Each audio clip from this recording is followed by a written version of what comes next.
Senhores do Mundo. Muito se fala de maçonaria. Sabemos que nela é onde se começam os primeiros degraus da pirâmide Illuminati. Não é à toa que na maçonaria são 33 graus. A maçonaria é muito antiga, ninguém sabe ao certo quando ela começou. Nós acreditamos que ela se formou como é hoje na época do rei bíblico Salomão. O assunto é intenso, envolve guerras santas, cavaleiros templários e por aí vai. Mas muitos consideram que a maçonaria segue pelo caminho que segue hoje, graças a Albert Pike, muitos consideram o pai da maçonaria moderna. E eles têm diversos motivos para isso. Esse cara foi uma verdadeira mala sem alce, e como tudo que não presta e nem vale nada, foi considerado um gênio. Ele falava 16 idiomas e mesmo quando era jovem ele foi aprovado para exames para ser aceito em Harvard. Dizem que nem mesmo a melhor universidade do mundo, a Harvard, parecia estar à altura da inteligência de Albert Pike. E por isso ele optou em terminar seus estudos sozinho com um programa chamado de autoeducação. E o pior é que deu certo. Ele virou professor em diversas universidades. Dizem que Albert Pike não era só inteligente, mas ele era muito forte também, falando fisicamente. Uma das suas proezas foi uma viagem dos Estados Unidos para o México, onde ele perdeu seu cavalo e viajou a pé cerca de 970 quilômetros. Ou esses caras mentem demais ou esse cara realmente era muito forte. Depois de entrar na maçonaria, começou no 4º grau e foi subindo até chegar ao grau 33. Em seguida, conseguindo o título Soberano Grande Comendador da Jurisdição do Sul do Rito Escocês em 1859. Ele foi até general da Brigada do Exército Confederado na Guerra Civil dos Estados Unidos. Ele foi um dos fundadores do lixo chamado Ku Klux Klan. Só por aí já dá pra você que tipo de pessoa desprezível o mundo admira.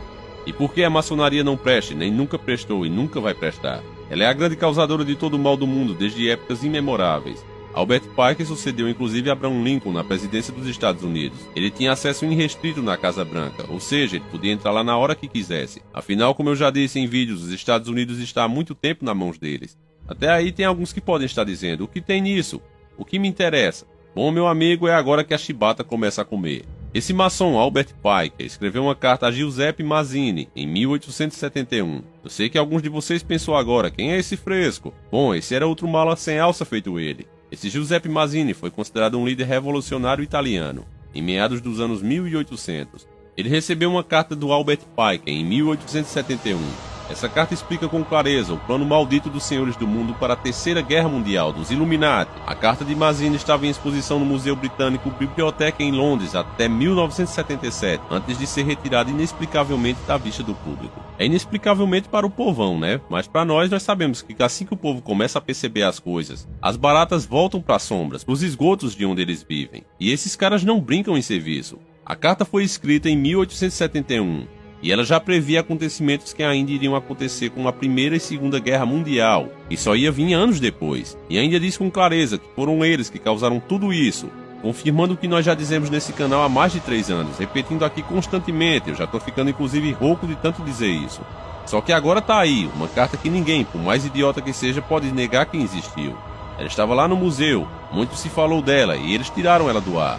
Mas o conteúdo que havia na carta está aí até hoje. Então preste muita atenção agora nos fatos narrados, para você entender porque houve a Primeira e Segunda Guerra e porque haverá uma terceira. Essa é a nova ordem mundial nua e crua, se prepare.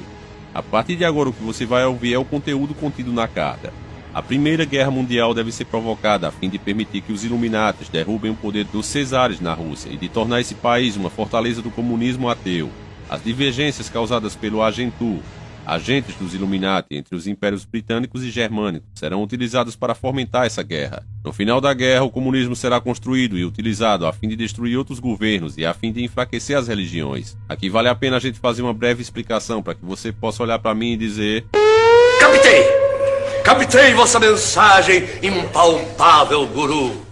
É preciso que você saiba que na Rússia, antes da Primeira Guerra, existia um sistema tradicionalista, e os senhores do mundo não poderiam deixar que uma fortaleza no meio do império que eles estavam construindo continuasse a existir. O governo czarista da Rússia, que inclusive tem esse nome porque czar significa César em russo, eles se autoconsideravam o Terceiro Império Romano. Eles tentaram derrubar a Rússia antes em ataque direto, mas fracassaram. Napoleão, mesmo ao comando de 500 mil de homens, fracassou em conquistar a Rússia. Ele perdeu naquela ocasião 380 mil homens e mais de 100 mil foram feitos reféns na Rússia. Ela é grande demais, geograficamente falando, além de estar localizada em um ponto estratégico. Os Illuminatis aprenderam com aquela derrota que não se devia bater de frente com ela. Para conquistar era preciso usar a estratégia que usaram em Troia, usando aquele cavalo de madeira. Em outras palavras, destruindo de dentro para fora, como estão fazendo aqui no Brasil e no resto do mundo. Financiando pessoas para cargos públicos que não vão trabalhar para a nação nem para o povo.